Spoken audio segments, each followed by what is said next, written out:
receive, but they don't give. It doesn't work like that. So you got to be able to unlock potential for others, as well as be willing for others to unlock your potential. So, a dream and a journey. What is all this about? Every journey starts with a dream, okay? That was my dream one day. That back in the village, when I was a young man, young small boy, I thought growing up, I never thought I would ever be in America. But one thing I always thought is, one day, I'm going to be successful, I'm going to be able to feed myself and my family. Give me 1 second.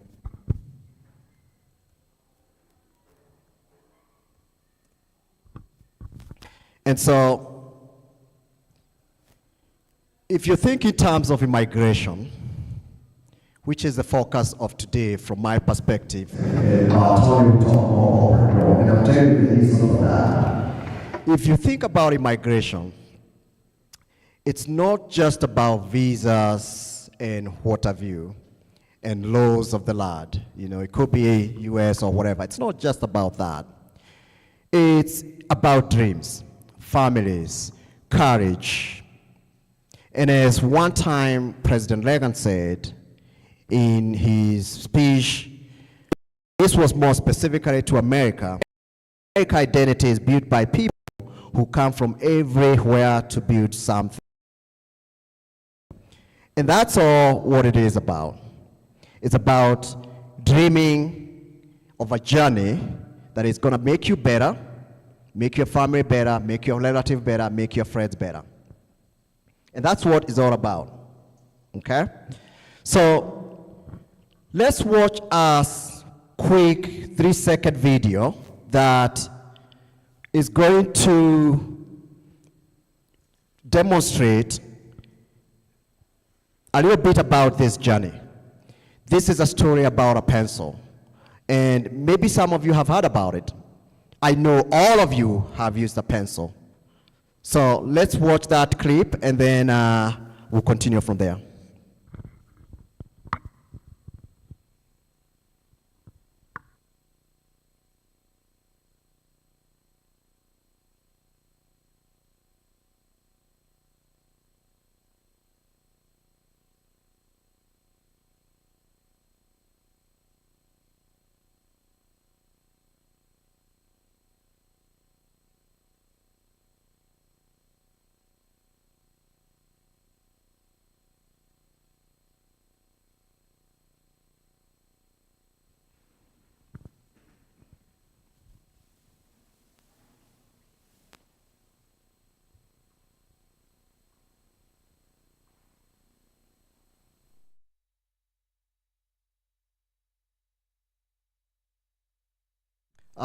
To pray.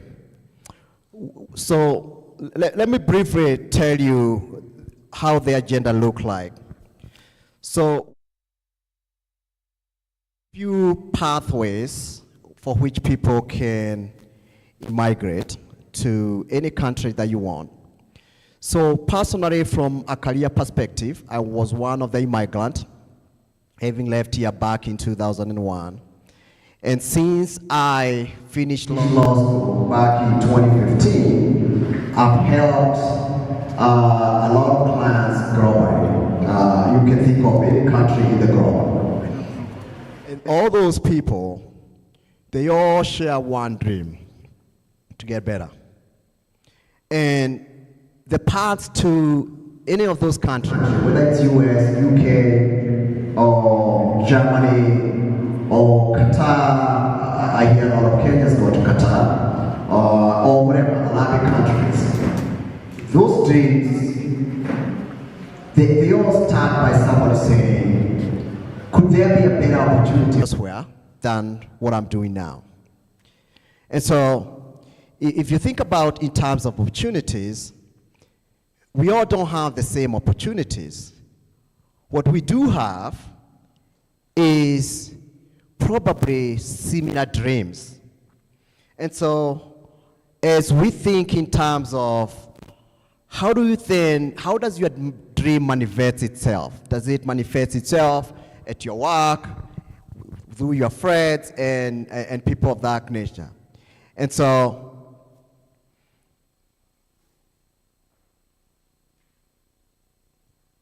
when my dream came along, I thought of which country would I go? And so I was lucky enough back in 1998 for working in a company that had global presence in US as one of the countries. And so as they sent me there, all right, let's listen to the video. I think it is coming up. And then I'll stop when you start praying. So I thought, which country can I go and get better? Okay? So let's listen to the story of the pencil, and then we'll continue from there.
You want me to pray for the laptop?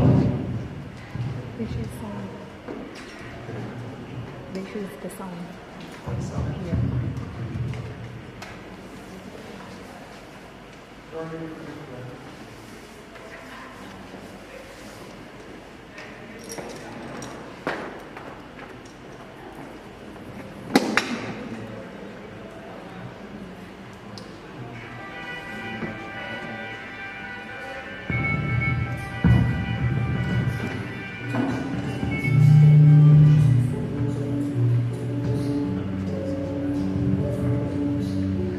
The pencil's tale. Once upon a time, an old pencil maker took his newest pencil aside, just before he was about to pack it into a box. Imagining the little fellow as a person, he recalled a few things about the pencil. There are 5 things you need to know, he said to his pencil. Before I send you out into the world, always remember these 5 things. Never forget them. And you will become the best pencil you can be. The first thing is to remember that you will be able to do many great things, but only if you put yourself in someone else's hands. From time to time, you will experience a painful sharpening. Remember that this will make you a better pencil. Also, keep in mind that you will be able to correct any mistakes you might make along the way.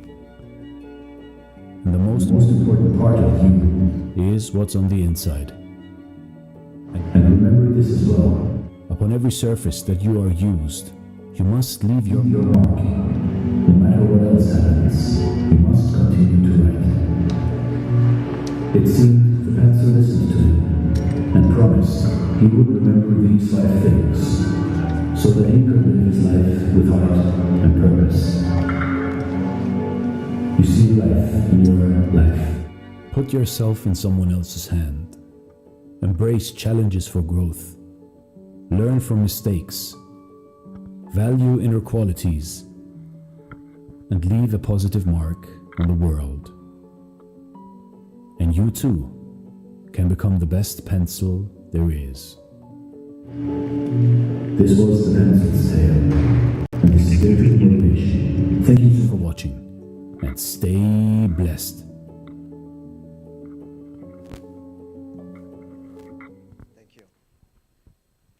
That's a great video. Hundreds of time. I've used it for motivational speaking as well. I have this. Think about that. No. We all have, in our past life, as we went through school, used a pencil, used it to write, wiped our mistakes, and things like that. If you start thinking critically about it, you realize it's all talking about this journey we are in the life, okay? You are the pencil. You're going to come across, and your job is to write your chapter in this world. I'm writing mine. I'm sure you're writing yours. And then as you walk across this path, you're going to be challenged. You're going to fail. But are you going to keep yourself down, or are you going to rise up and keep walking? The most important element of a pencil is what is inside that pencil. Without it, that's not a pencil. The most important element of our life is our heart. What are you going to do, or what will people remember when you leave this world? All right? So I bring that up to tell you part of what I'm doing today is trying to is planting my seed in our communities. I'm not only setting a business, but I'm also setting up a non-for-profit where I can help people realize their dream, where we can help the girl child get some of the simplest things they don't have. So as we work with my team in the next few years, you're going to start seeing my company places, my NGO presence in our communities, in Nairobi, whatever. And what we are planning to do is to go to school, to go to homes. We're going to raise funds through parastatals organizations. We're going to make sure every child that we can touch has the basic amenities of life, okay? Whether it's teenager girls who need pads, whether it's, they need socks, they need books, we're gonna start touching those lives. Not that we don't do it today. As today I support a lot of AIDS orphans through a foundation called Malafiki, which is in Kiambu. We raise millions of dollars in America to do that. So what I'm gonna ask you people, you're gonna be part of my life, part of the kids' life, part of the NGO life. So you're gonna start seeing my work and our work in our communities. I would ask for your support, okay? As much as I know all of you have supported me in my business and you support me in my business, and we work together as we continue this journey, it touches me when I have to touch a child. And as part of this journey, I want to leave my mark. And so, please bear in mind that it's not just about the business part, the not-for-profit, we are kicking it off, and you're gonna start seeing it in our communities, in our school, and you start seeing our foundation very soon. Next slide.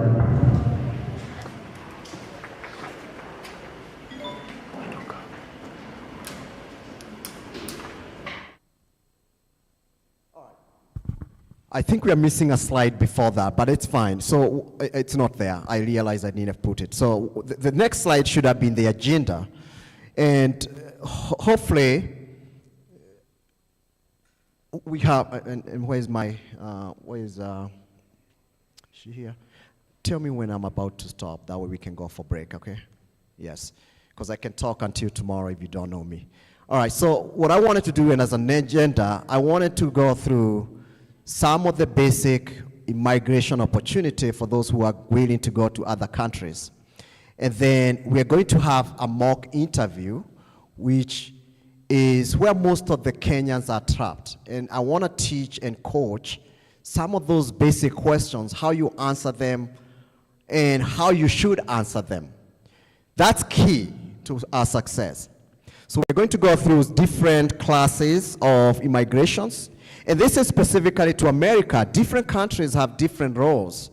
But we as lawyers, our job is to tailor, to understand those laws, and tailor them. So, for example, if you want to go to Qatar and you tell me, hey, Joe, I want you to be a lawyer, I want you to hear me out. What I do, I go study Qatar law, I would understand what we need to do, and then I frame it for you so that you don't get roadblocked in the journey, okay?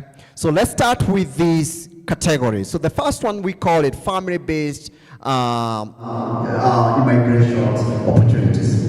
This is where relative or United States citizens can bring their families, and there is two categories here. The first one is the spouses or unmarried children under 21 or parents of the citizens, okay? That's key. And law is about key, okay? If you're a US citizen, you can bring your spouse, okay? You can bring any children that you may have that is unmarried and they are under 21, okay? So in laws, we call those conditions. They have to be unmarried, they have to be under 21, no exception. And then the next piece is you can bring your citizens. So for me, for example, it took me 10 years to become a citizen of America. After that, that's when I was able to bring my mom because I'm a US citizen now, okay? Now, I cannot bring my sisters because they are not under 21, okay? I cannot do that. For that category, there is a limited visa, okay? That's a good news. So if you're an American citizen and you have a spouse, you have a married child under 21, you can, there's no waiting period, you can bring them up there. So if you have a parents out there, they can always bring you. The second one is what we call family preference category. Those now, if you don't fit in the first one, you go to the second one. That's where most of us will fit, okay?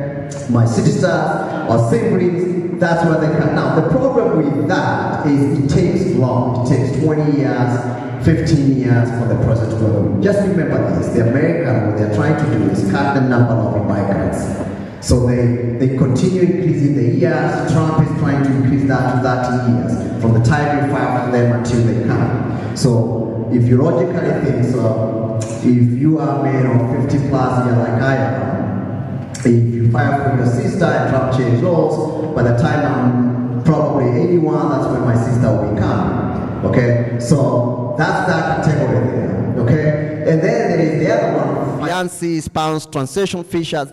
That's when an American citizen get a girlfriend here in Kenya, and then they start dating, then we file what we call K1, and they go up there, they have 60 days or 90 days to get married. If they don't get married with those 90 days, the spouse or the fiance is kicked out and blah, blah, blah, blah. So that's that. Next slide. Student visas. This is where a lot of us have tried this, okay? It's the most filed visa type in Kenya and many other countries, okay? And the one part that you have to do, it has to be a certified institution in the United States. You can't go to any college and apply, they admit you, and then no, it has to be, we call it certified institutions, which are colleges, universities, and what have you.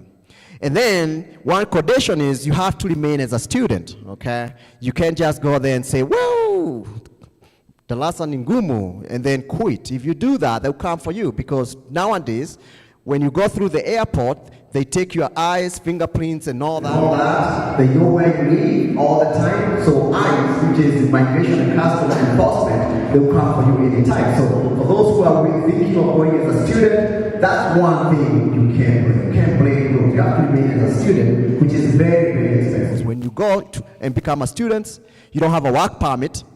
So until you finish the first year, and then you start working 20 hours a week, which is very expensive in America. Nobody can sustain themselves working 20 hours.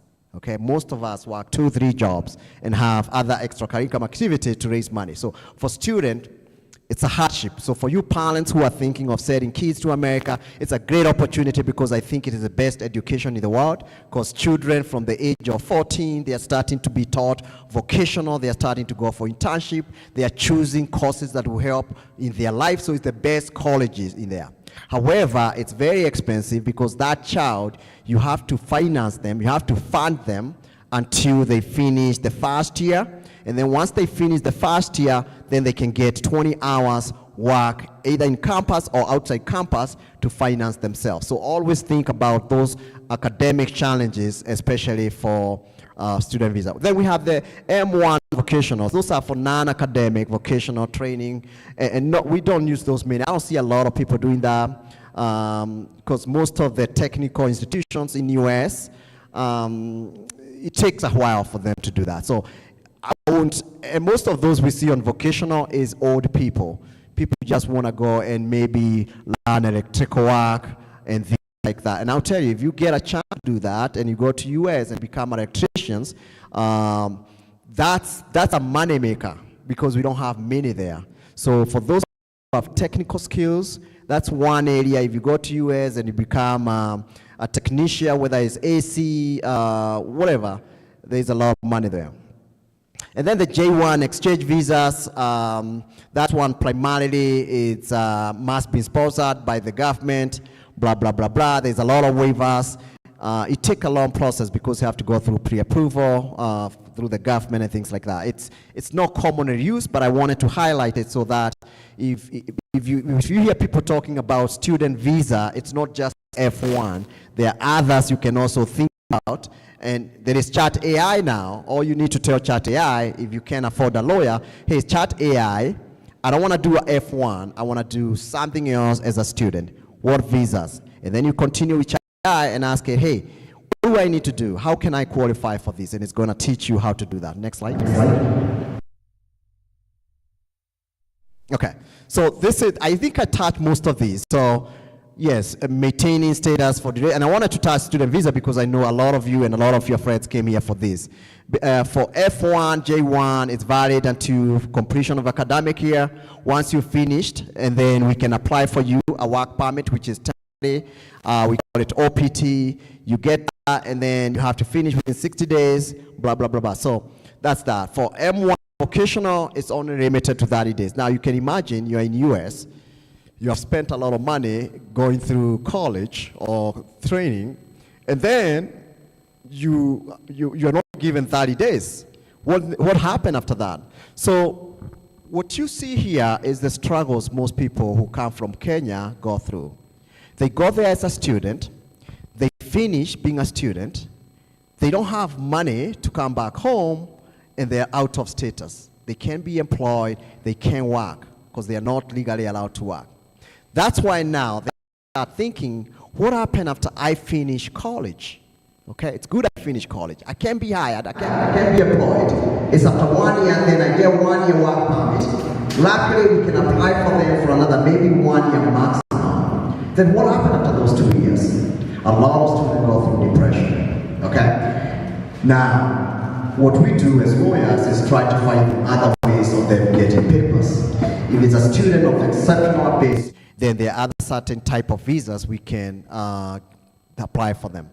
Many of them go now to the family-based visa, where they find a fiance over there, they get married, they become green card holders. Or while they're student there, they continue applying for green card, which we'll talk here briefly, and maybe they're lucky, they're selected in the lottery, and they do that.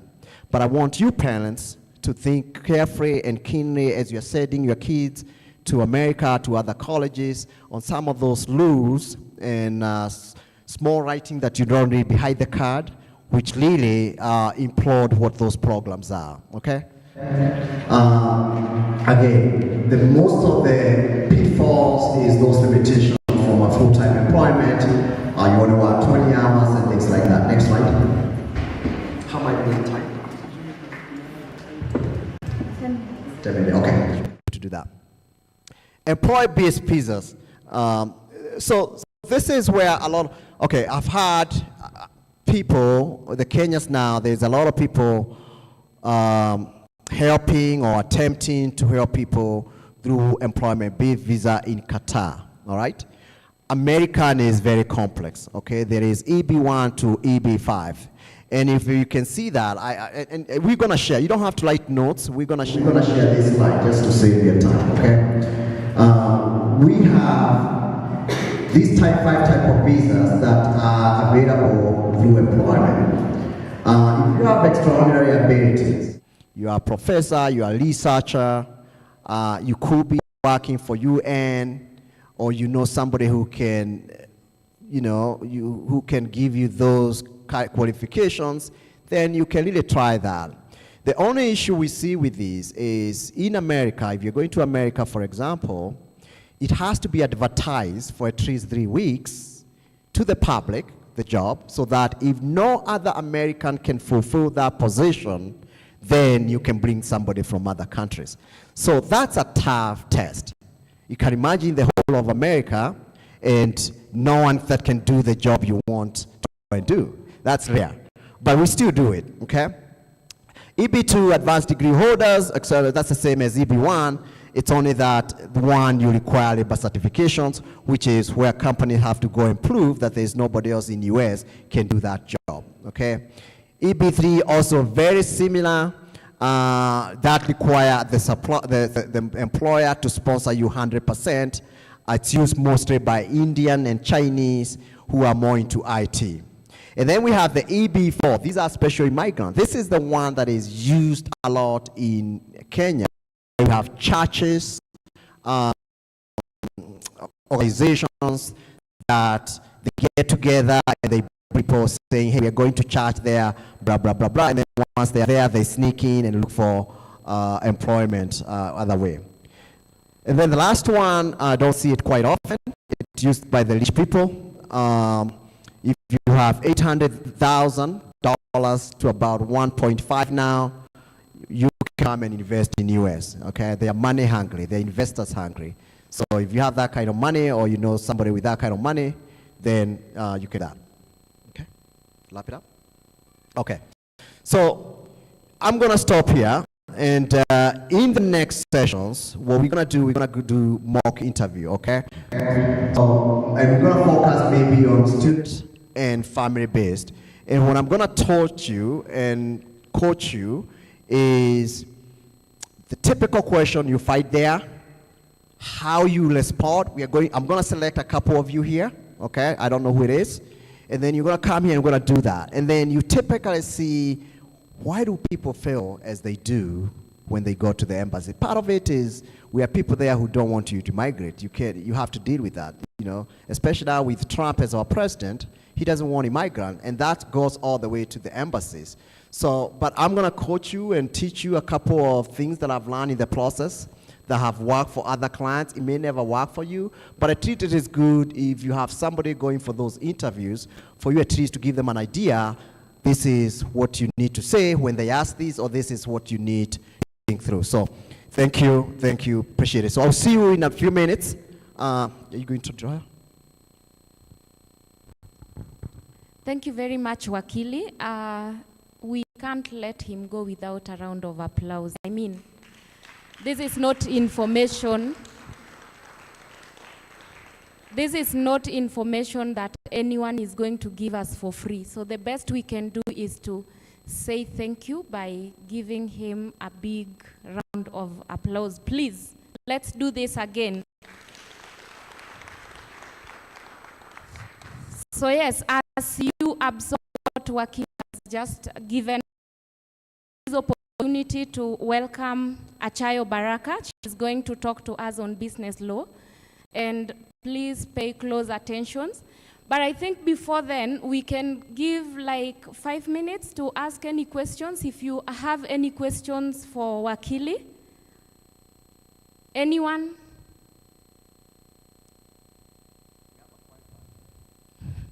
I think yes, then it means Wakili did a very good job and we have very good students, except for me because I have a few questions for him. Those questions that have come, mostly you find out that people are a bit shy, so they are not able to stand up and hold the mic. But they sent their questions to me, so I have like 2 people have shared their questions with me, and I will ask the questions anonymously on their behalf.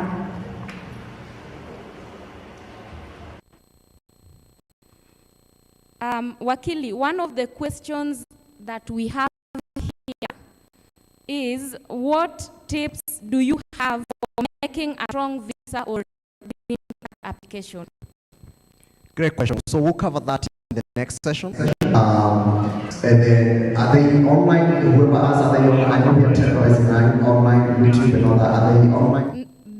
The The two questions I have, one of the persons is online and the other one is physical. Awesome. So we'll cover that in the next session. All right, so the other question I have, are there legal options to speed up?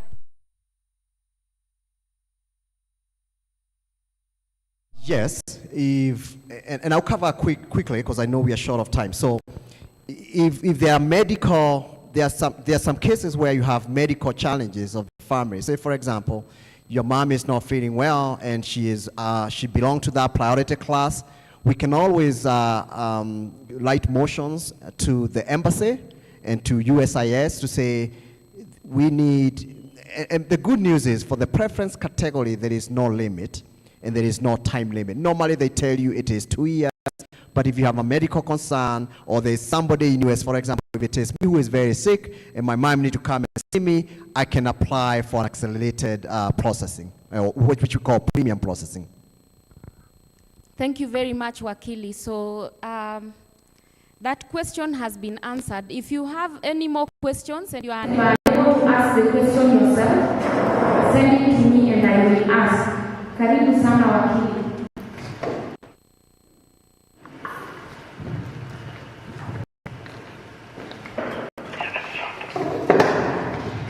Good afternoon, everyone. So yes, this is Achayo Baraka, and I'm really honored and privileged to be standing before you. Thank you for your time.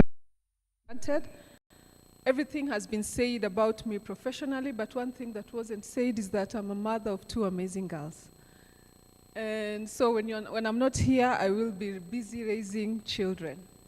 So here I've been invited today to at least talk to you about the business aspect, because as much as Wakili is into the business law, remember he is authorized to practice in the United States and of course globally. But as an advocate, there are those bar exams that we need to have in different countries. So I will incorporate for him the aspect of business law back in Kenya. Why do we want to talk about business law in Kenya? Yet, we are here today because of immigration. People want to know, how am I going to leave this place for the States, for Qatar, for the United Kingdom, for whichever place you want to be. It could also just be Tanzania. As much as recently as you know, Samia Suluhu has passed a law that says it's more of limiting Kenyans in terms of the business that we can do in Tanzania.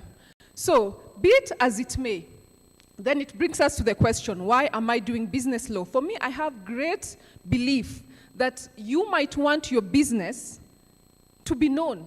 People have dreams. Your business is not just going to be incorporated in Kenya only. As we incorporate for you here in Kenya, how are you going to make sure that you have a branch in the United States, in whichever place of the world that you want to be? Toyota Kenya, it's a subsidiary of the great Toyota. So how do I also help you as an advocate have your business beyond the walls of this jurisdiction of Kenya? Because as you know also, our laws are quite limiting in terms of how we are investing, especially in this economy right now. So for me, it's to help you think big. Know that you might not be able to move. You might not want to be moving as a person immigration, but how is your business moving from Kenya globally? Is that okay? So that's my purpose here today, just trying to give you the aspect of how are you going to understand what are the documents you need. So first and foremost, we are incorporating your business in Kenya. So the first thing you know, of course, have your names ready. They normally ask for around 3 names so that you can be able to place a reservation. The names can be as limited as you want, but remember, there are things you are not allowed to register. Like you can't register a company with just the alphabets, because this in intellectual property we say there are things you cannot own as an individual. So you can go ABC and then add something else, because ABC as it is, those are alphabets, the letters of an alphabet. So again, if you're not able to formulate a good name, you can always ask. That's an advocate comes into place to tell you the names that might be the correct names. Remember, University of Nairobi. Nairobi is a place. So Nairobi, you cannot purport to own Nairobi as a business. But how do we now bring in a name that you can merge with Nairobi so that we have the correct company name, so that at the company registry, your documents, application process of a company is not stalled simply because you do not know how to pick names for a company that you want to register. As a Kenyan citizen, you can register whatever type of business you want to do, so long as those businesses are not illegal. But any other business you can be able to register. Now let's look at you as a Kenyan citizen who wants to ensure that all your documents are ready. So that's when we go to the incorporation process, which is, do you have an e-citizen account? Do you know that nowadays, because of technology and all that, you don't need to go and line up at the company registry for you to be able to register a company. So ensure you have your e-citizen account. While there, the platform will be able to direct you to different platforms in terms of which business you want to register. Again, if you are not comfortable doing it in terms of IT, you can walk to Second Gong. I believe that's where the business registration services has been, their offices are located. You'll always find people there who are willing to help you. But still, they'll direct you back to the BRS platform, which has been linked to the e-citizen platform. Remember, businesses that were incorporated before 2017, now you are obligated to link it to the new system. So when you open your e-citizen account, someone will ask you, do you want to link your business? They were saying as at 2025, if you've not been able to do that, then these companies are going to be wiped off. So make sure if you are already a business person and you have not linked your business, you are able to do that. So that's what we are saying. You follow the specific procedures that have been put in place for you to ensure that you already have a business that is ongoing. So you've registered a name, they'll get back to you and tell you the business name has been approved, so provide for us the following documents. So it's at this point that if you are looking into registering,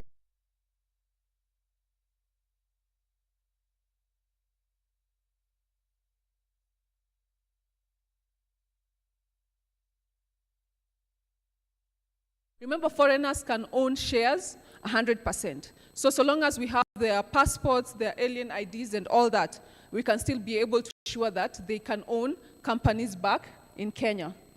Like I said, ensure everything is okay so that this process is not stalled by the company registrar, because they'll always send you emails. We cannot proceed beyond this, because let's say the CS is not a certified, the company secretary is not a certified person to work, he has not been registered by the company secretary's board. So ensure all those things are actually correct.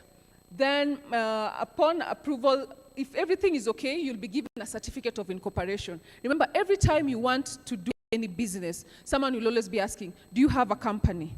You'll ask yourself, why can't I just proceed to do business as an individual? Why are people interested in companies? You might think actually it's to their benefit, but to the other end, it's to their benefit. One thing about companies is that should anything go wrong, we normally say the company has something called a veil that you cannot lift. The moment you lift it, you have to substantiate Lois as a person from Lois Achayo and company, right? So at least you are able to save your small assets so that when we are coming for you, let's say your company has been declared insolvent, how do we ensure that you also don't go under? At least you can still be able to feed your family. So suits or anything we are going to sue against the company and not against Lois as a person. So people will always want to prefer to work with companies as opposed to individuals. So if you're looking to go big, it's always advisable that you do not operate as an individual, even for your own protection, not just looking at it from going to be paying taxes and all that. So that's what I was trying to explain in terms of name registration, legal documentation. When you're talking about the CR1, those are just terms of the company law. CR1, company registration, Form 1, Form 2, they'll be asking you for all those forms which provide different qualifications. Who are the directors? Where is this business going to be located? Where is the physical address? So that anyone who wants to search you, because the moment you come to me as a client and tell me you're working with this particular company, you want to know who are the directors of this company, who are the shareholders. So I can be able, a document like CR12 will provide for me all those answers as I'm undertaking my due diligence with regards to the business you want to do. And then remember, there are those now for foreigners. One thing you should know when it comes to owning land, you cannot own it as a foreigner. You're not a Kenyan citizen. The question that the government will be asking you, who are your local shareholders back here in Kenya. So as much as they are allowed to have this 100% share generally, there are exceptions. Why are we doing that? You understand that Kenya is an agricultural state. So when it comes to owning agricultural land, we need to protect our heritage. That's why we are limiting it. First, they cannot hold an absolute property. They can only own a leasehold, which is 99 years, right? So we are protecting our heritage as a country. Matters security. You can't let foreigners own security companies by themselves only. Why? We all know about Al-Shabaab. We all know about the security dangers that a particular country might be facing. So it's only fair that we restrict such type of areas to ensure that we have Kenyans who can still be shareholders in a particular company. And when you're an immigrant, you have now you want to come to Kenya to partner with me as a Kenyan citizen and ensure that we can be able to come up with businesses. That's why I was talking about the global aspect. Remember, we have work permits all the way from A to M. So like you heard, my expertise tends to be mining law. So how do I advise you as a Kenyan who wants to partner with the people who are in the mining industry? You have the idea, you are a Kenyan, you are more at best interest to ensure that all your local issues are going to be regulated back at home. But your financier, who is coming from the United Kingdom, from Germany, how do you want to incorporate him? So we are going to apply for a work permit, the one for Group A, so that in this one, they are allowed to come and do mining, whether small scale or large scale. If they are coming to do matters to do with agriculture, that's class B. C is now specific professionals. If I'm a lawyer and I'm not from Kenya, but there's this company that needs lawyers who have a certain expertise, that apparently there's no lawyer in Kenya who has that expertise. Remember, the qualification is that when we'll be presenting our documents, are you sure there's nobody in Kenya who can do that job that now makes this company want to hire someone from outside? So if we can find someone who can do that job, then you'll find that your registration will not be approved when you're trying to apply for an immigrant to come this side. If we are doing, and all those classes now continue to go up to when we get to M, and these are basically for refugees. And as you come here as an employee, you will now be contracted by Safaricom Kenya, coming all the way from different countries. You can be able to be on a work permit. And for you to now be able to transition from just a foreigner to a resident, you'll need 7 years, at least concurrent work permits for 7 years for us to transition you from a particular, from a foreigner to now a resident who can be recognized in Kenya. Remember, if you come with the UN visas, your family only comes in as dependents. So they cannot be able to work unless and until you now again have to apply for all these other work permits for them. So those are the things to consider when we are trying to do the inter-country flow. Because I believe also Kenya is a destination. As much as we are seated here and we are dreaming of this other country, there's also someone sitting in Uganda and is like, man, if I'm just able to, someone in South Sudan, if I can just be able to get to Kenya and do business, then I'll be in a good place. So these are some of the, when you have all these partners that you want to work with across Africa and they're looking at how do I also come to Kenya and partner with you so that we can be able to grow whatever business that you're doing. Especially right now, from the legal angle, I've seen the export of avocados, passion fruits. Those are industries that, as a country, we are blessed in terms of agriculture. So how do you get foreigners, how do you get investors into the country with work permits to be able to partner with you? And lastly, as much as you have registered all this company and you are good to go, we are asking you, are you complying? Are you tax compliant? So don't just pose at, I have a certificate of incorporation. The next thing an investor will be asking you, can I see that you've been paying your taxes? So ensure after that you also log into the KRA sector and ensure that you get your identification PIN number for your business. Now it's not for you as an individual. So that as you're filing returns both for Lois as a person and this company that Lois has registered as an entity. Why would you prefer a company over an LLP? Mostly in businesses, people prefer companies. But when you're in businesses which are more entrepreneurial, in terms of investments and all that, but in terms of the professional aspect, the LLP is always the better option. And the issue is just with regards to taxation. At what point are you limited as an individual when it comes to filing your returns and taxes? I think and I believe that, of course, licenses, if you are the mining, you have to go to the Ministry of Mining and ensure you get a license, because I'll ask for your certificate of incorporation. Get that.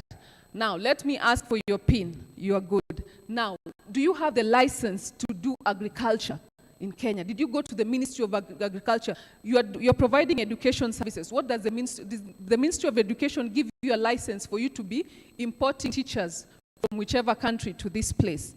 You are doing mining. Can I have your mining license? So ensure you don't just stop at, I have a company and now I can be able to. When government comes for you, if you don't have all these documentations at hand, then you are, clearly the company will be sued. But at least for you, you're not being sued as a person, but as a company. So I believe I was only to come in more light in terms of the immigration aspect with regards to business side. But that is for an investor or a business, an entrepreneur who is in Kenya and wants to take their global. So that you also want to be this person who has hired people from whichever country to this place. You are not now the one moving. If you are the one moving, you're moving because of business trips. And that means then you are on all these visas that Wakili has been talking about, whichever visa that will be able to suit you, to help you move across the countries, for you to attract investors and now bring them back home. So that also here at home, we're able to enjoy the last year, not from that side. So I think that was the time and the area of law that was asked to just touch on. Thank you so much. Let me try, before we move us on to the next phase, let me try and tie the reason I brought Wakili here is twofold. One, from my experience, and believe me when I say this, trying to build wealth. You're not going to build wealth through employment. So for those who are employed by companies, unless you are the CEO or top-notch, you're not building wealth. As we raise our children, and I'm not talking just Kenya, I'm talking even globally. As you raise children, they go to college, they finish college, no jobs, no taxpayer. Because that's second me. The way to build wealth is to get to business. Because though you are not guaranteed tomorrow, like a regular paycheck, tomorrow could also be better than yesterday. It cannot be done that way through a business. You might make just 1 shilling. Tomorrow you go and hit a gold mine and you make people that you make. You can't do that in regular employment. I worked for a company called FinTech for 7 years. I was highly paid. In 1999, I was making 100,000 Kenya shillings as an operational manager in this country. That's not money. That's not real money then. It was a lot of money. Unfortunately, not make me rich. Can't build wealth. Wealth is not being rich. And wealth is having that stable income. That even if you fell sick, business will continue. Think about all those millionaires you see on TV. You know what they do? They let other people work for them. So if you're also thinking of doing business, think about, should I be doing this or should I make my money work for me? So I brought her so that for those who are employment, do not think that's a lifelong career. An employer can come and the next day you hear jobs are gone. Okay? So think of starting businesses.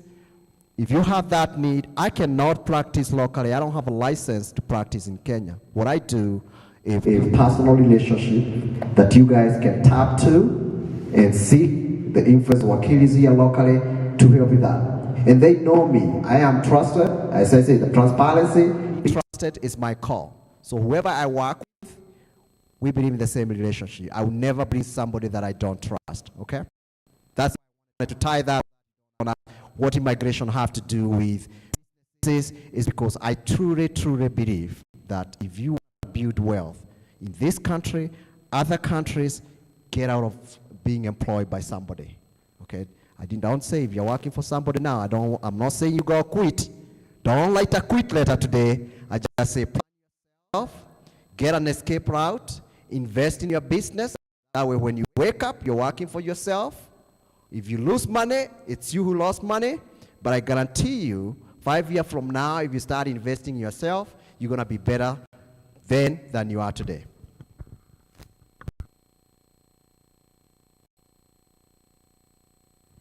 Thank you very much, Wakili. The audience have done really well because the moment Wakili was done speaking, they gave her a round of applause. I'm happy with that because I can tell that you guys are so keen and listening to these things. We are all going to build wealth, but we can't build wealth without information because I believe information is power. And that's what we are getting from our learned friends here. So there's a question for you, Wakili, on the presentation that you just did. I'm gonna let her ask the question. Hi, my name is Daisy. I have two questions from my friends here. Are there, apart from land, are there any other sectors in Kenya where foreign ownership is restricted?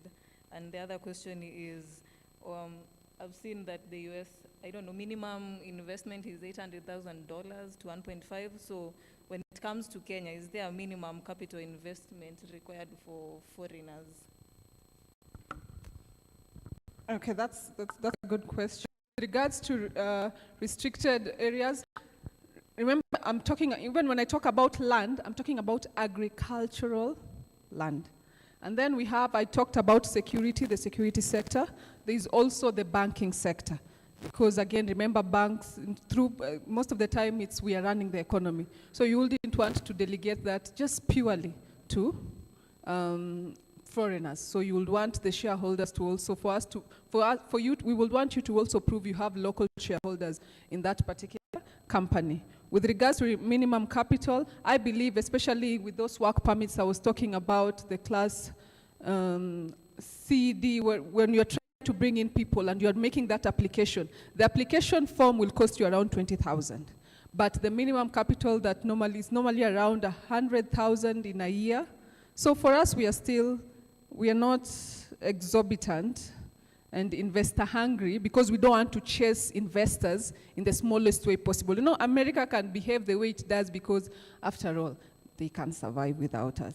But for us, we still need the investors to keep coming. I even remember the other day, President Ruto, as he was stepping into office, he made it clear that the visas at the point of entry, just to ensure we are still attracting more business people into the country. So between 100,000 you can be able to, so long as you can show that for that 1 year, you have 100,000 at stake. I'm not sure whether it's in Kenya shillings or USD, that one I can confirm. You can be able to get that permit when you're applying for your employees or as you're coming in as an investor. Yes. Thank you very much, Wakili. And as we continue, I can see we are getting very good information, which I am sure we all need, because that is the reason why we are here. We have another guest, and I'm going to let Wakili introduce our new guest here so that we know what she has in store for us. We are here for this information, and I am sure we are going to grab all that. Thank you very much. Thank you, thank you. So, look, when I think of trying to solve a problem, I always try to think about it in terms of 360 degrees. What problem am I trying to solve? I'm trying to get our people better. I'm trying to open my people, the people I love, their minds to get better, build wealth, and get to the next stage of life, okay? So as I came to Nairobi, I ended up requiring different transactions. And in this country, you can live without banks. not just here, even in America. So I needed to do something, to fund something, to work something for my project. And I asked myself, I have KCB Bank, I have Equity Bank, and I did approach all of them, but I'll tell you the speed at which they're working on, I'm not used to it, because I'm an American now, and we work at a different speed. Frankly speaking, in most of the places, America is 100 years ahead. From the process it takes to do an ID, from the process it takes to take kids to school, get them to school, get teachers, the way things are done here, can't survive because we do things so fast. Sometimes you wonder, are we like machines? Right now, if you think in America, most of the labor force is being replaced by robots. Okay? If you go to plants and industry, those are the ones packing food, cooking food, and doing things like that. So as I was trying to do this transaction, I wanted to figure out, can the banks support us? Because remember, you put your money in the banks. Why do you do that? It's not just for savings. You're trying to establish a relationship so that when you go to that bank, when you go to that circle, they can help you when you need to expand. And frankly speaking, my friends, if you don't let your money, if you don't use your money and you let it stay in the bank, it's not helping you. You're not going to build wealth with it. What you need to do is figure out how to save. And then once you get to a certain point where we have money to support our business, put that money in the business. Because let me tell you, the banks want to do that, want to give you loans. The banks want to support you. But until you go to them, they don't want to come to you. Okay? And that money in your pocket, under your blanket, savings account, they're not going to help you. You're just going to earn a 2% interest, which is nothing. So I asked Kingdom Bank, which is one of the banks I just met the other day, and I told them I have a need. And I only called, and they sent a bank manager where I was eating. He came and sat with me. I was surprised because I never expected that kind of a treatment. They carried forms, stamps. I called my friend and say, I got a few crooks here coming. They're calling themselves Kingdom Bank. Can you Google for me? Because I've never had that bank. Never had. All right, I'll continue. I have a loud mouth anyway. Okay, thank you. This works. And they came and did that. That really surprised me. And I don't know whether it's your boss or your coworker. I call my friends, like 4 of them. Have you ever heard of Kingdom Bank? This sounds like something made in hell. And I ain't going to go through that. I'm not saying this to put you in a bad spot, but I'm trying to tell you where my mind went. I Googled, I said, AI, can you Google Kingdom Bank? And then it came, well, yeah, Jamii Bank. Then I Googled, they're cousin to cooperative. I didn't know that. I'm just telling you, there are things that we Kenyans don't know, that cooperative banks is the Kingdom Bank. That's their sister company. And guess what? They came where I was seated as I was drinking my cup of coffee with the forms, filled it up, went through the process within 30 minutes, and we did what we wanted to do. Why did I bring them here?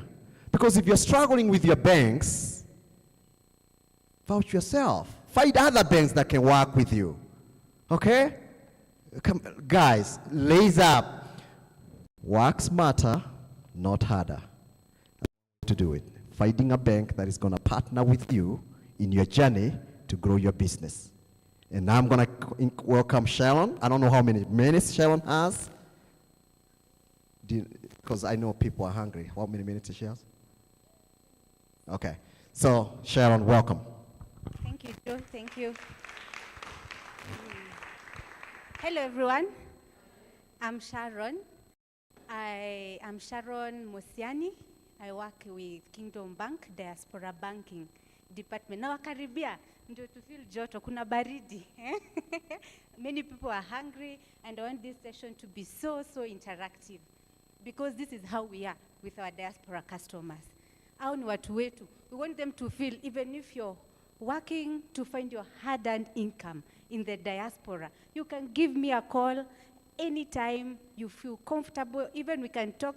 Sengine hata tunaongeanga mambo si ya banking. Unasikia mtu wa Saudi Arabia ananipigia msichana, Mwarabu amenizimia wifi, ng'ombe yangu inakufa inataka dawa, mobile bank haifanyi. And that time, maybe it's 2 a.m. and I pick that call. So I want this session to be so interactive because I know from here, maybe we'll have people will journey together and I want you to feel so comfortable. So I don't want to take you through the whole products we have for Kenyans living and working abroad, outside the jurisdiction of the Kenyan boundaries. This means, hata kama uko Tanzania, hata kama uko Uganda, you are a diaspora customers. And we are here to support you, feel comfortable when you bank, your money is safe, hautapata monthly charges imekukata mpaka umebaki na 50 bob kwa account. You have, when you send emails, when you call customer service, no one is giving you feedback. So young people, I wish mungekuwa wengi. Joe, please organize for such another forum because there's so much for the young people. At least Nona, we are well.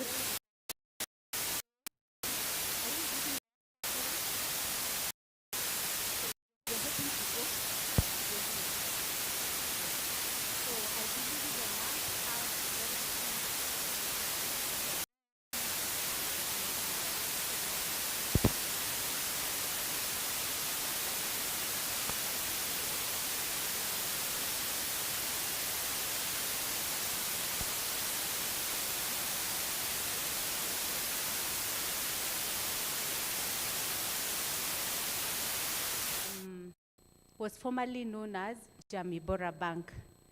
I believe for your age, maybe it's so familiar, Jamii Bora Bank. So in August 2020, Cooperative Bank bought Jamii Bora Bank in August 2020. And because Cooperative Bank believes in their board meetings, Cooperative Bank is a very prayerful bank. So in their board meetings, as the directors of the bank, as they pray, they believe Cooperative Bank is the bank in which the people of Kenya will be blessed. So during their prayer, as they were purchasing Jamii Bora, they said, let's put our vision to that name, to that bank. So that's why they named it Kingdom Bank. So when I go for diaspora trips, most Kenyans ask me, ni Kingdom ya juu ama ya chini?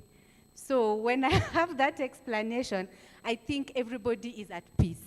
I hope now we are at peace to listen to Kingdom Bank now. Yes, so in the Kingdom ya juu. So for young people, for parents who are aspiring to take us young people to US, I'll say, Joe, I appreciate this forum because I wish 10 years ago I'd have people like you who would walk my parents, sit in a forum, tell them such inciting, encouraging steps on how I can arrive to the US. If it's a student visa, is it a sustainable visa? I think most of us have gotten answers as parents. What kind of visas you would aspire for your loved ones to go with? Joe, I think I'm in track with that. Yes, so as you aspire to go, I'll just say 2 products because I have 10 minutes that I have for young people. As you aspire to go, and even for those who have relatives already in the diaspora, please tell them, Kingdom Bank is here to support you and work with you. We have excellent customer experience, not service, experience. I want you to experience us. Chat me whatever time. Hata kama nitakuwa na usingizi, afadhali nikwambie, can I call you at this time if I don't have a solution? But I will have engaged you.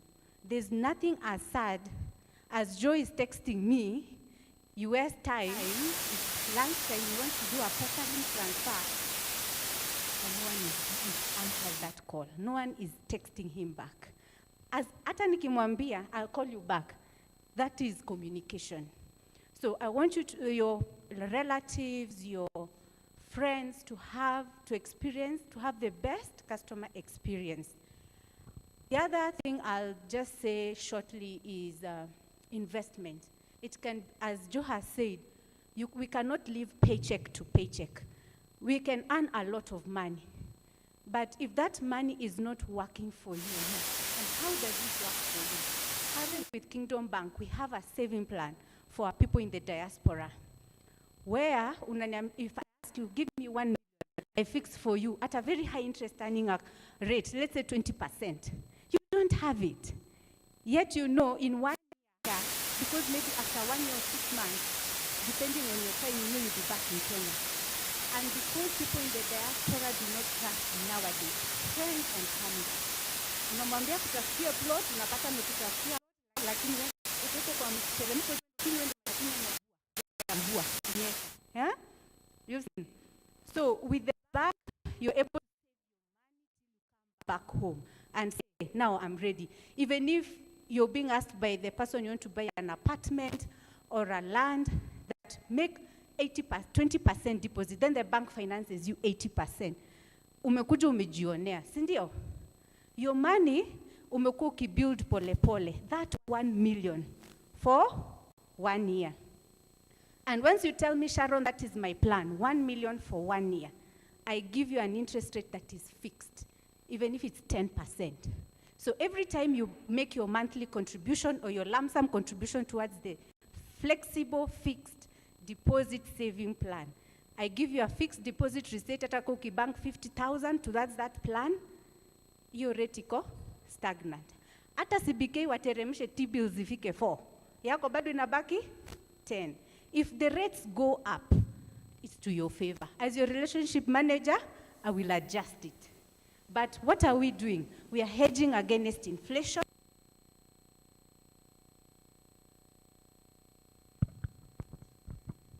We are hedging against inflation and hedging against the risk dropping down. So you'll have value for your money. So what am I trying to say? Hakuna time pesa yako itakuwa inakaa idle kwa account. It is ever earning, high interest, earning account. And as a relationship manager ukiona, because most people now are very informed, unaambiwa weka money market. How does money market work? Because of the hype people are giving each other, you don't know how these fund managers are making money and what is allocated to you. You can't control it, right? And every time, even if you open an account with Kingdom, but ask yourself, who is the regulator? The way he did his research to know who is Kingdom Bank, who is the regulator, who is insuring their deposits. So for Kingdom Bank, we insured our deposits, Kenya Deposit Corporation of Kenya. And we are a subsidiary to Cooperative Bank, owned 90%. Unless copy ende chini, tunaanguka now. So that is to give you an affirmation. Every time you want to invest, place your money with money market or where. Ask yourself, who is the regulator? What is my risk tolerance? What is my risk capacity?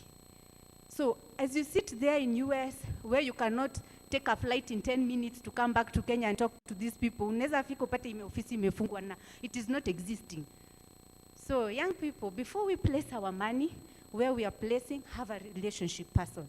Hata mimi ukitaka kuinvest, tuseme mmesikia Avocap, I know most of you are very informed, Mansa, where you want to invest, you can always consult and I will always support you. So in terms of saving, that's what I wanted to say. In terms of financing, ukienda maju, ama for those who are already there, and you want to finance your projects back home, Kingdom Bank supports in plot purchase, construction, and plot purchase. So see me, I will take you through the whole thing, and even if you're buying your projects on cash, always involve us. We have a panel of lawyers and valuers. Tutakwambia, chukua value kufanyie search. Sindio? Usiwai nunua property, your relatives should not buy properties na kuna search, usikuje kulia. I have a customer who are cousins, one in UK, one in US. Akaambia kaskazini yake, nataka kununua ile nyumba yako umelelea watoto Kiambu. Tukafanya search, the long story short, hatukupata. So we had to ask the lawyer for this lady, would you mind, because you're the one who did the transfer when she bought it 10 years ago, kuangalia ni iko kwa map imepatikana but ni soko ya Kiambu County. So this is to tell you, even if you're buying property cash or the bank is financing you, Joe and the lawyers will agree with me, search is really important, and lawyers, they don't bank on valuers report, they also do their own search. So I am happy they're here, and it's a journey we'll work together. I'm here to support our Kenyans. I have a passion for Kenyans, just for them to feel comfortable. When they open an account, they're independent, they're familia watajua anekanga 100,000 kwa account. Hata kama ni bibi na bwana na wataki kujua, because even now watu wa diaspora watakangi their spouses to what they are doing. So you can all have accounts, but financial independence is very important. So put in mind wherever you want to invest in Kenya, your risk tolerance, risk capacity, and your appetite. When I mean risk tolerance, you might feel Sharon fixed deposit hainitoshi. Nataka high interest earning. Nikwambia, are you ready? We go to a volatile environment. So those are the conversation I'm looking for from the young people. And Joe, once again, I hope the next forum watakuwa wengi. So thank you so much. You can take my number, for those who want to take my number and share, we can have further engagements. 0715 015 616. Repeat once again. 0715 015 616. I am Sharon Mosiani and I work for Kingdom Bank. Thank you so much for your time. Once again, thank you to my two daughters up there for accompanying me to this event. Hata mimi nataka waende majuu. So thank you. Thank you very much, Sharon.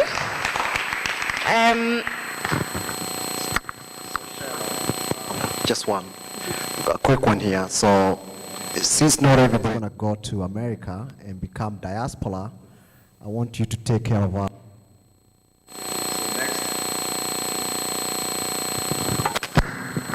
So I want you to think of how can we help the local people who are willing to invest in business here. Waende Tanzania wafungue account huko ndio diaspora pia, ama waende Uganda wafungue account huko wakuwe diaspora wasaidie, ama unataka wafanya nini? Because I truly believe, yes, we diasporans, we have great programs. They support us a lot, okay? But the local people is where my focus is now. How can we help Jane, Joyce, Uncle Mogo, Grace, Matthew here? They're not diasporans. Give them ideas. One idea, folks. Nenda Tanzania. Start buying goods there. Open an account there. Become a diaspora. See her. All those good benefits. The world is open, okay? Don't just think of Kenya, go Uganda, East Africa and do that. Just tips. But see her, she's going to give you some other ideas on how they can help you. Thank you very much, Sharon and Wakili. I think from Sharon's presentation, I only have one thing, one message for you, or you can take this back to your customer representatives as you give us great customer experience. I think sometimes when as a person I'm calling you and I'm so impatient and I have an urgent need for you and your customer people are busy saying, please hold as we connect you to the next customer service. And it gets tired because you need that, it's so urgent, but you're holding me for another 30 minutes and I feel so frustrated. I'm about to kill myself. Of course, not me. I'm not going to kill myself. Anyway, thank you very much. We have a session 2 of this talk that we are going to have with Joseph. And as it is in Africa, when you come to, when we visit each other, we ensure that you don't go without taking water. In fact, if that was my mother's house, and you didn't offer the guests some water, utapigwa kichapo cha umbwa. Like, you'll really be beaten. So instead of waiting for my mom to ask, did you offer the guest water? I'm going to offer you some snacks and tea and water and coffee. But you're going to serve your coffee and come back here for our session 2 of this talk.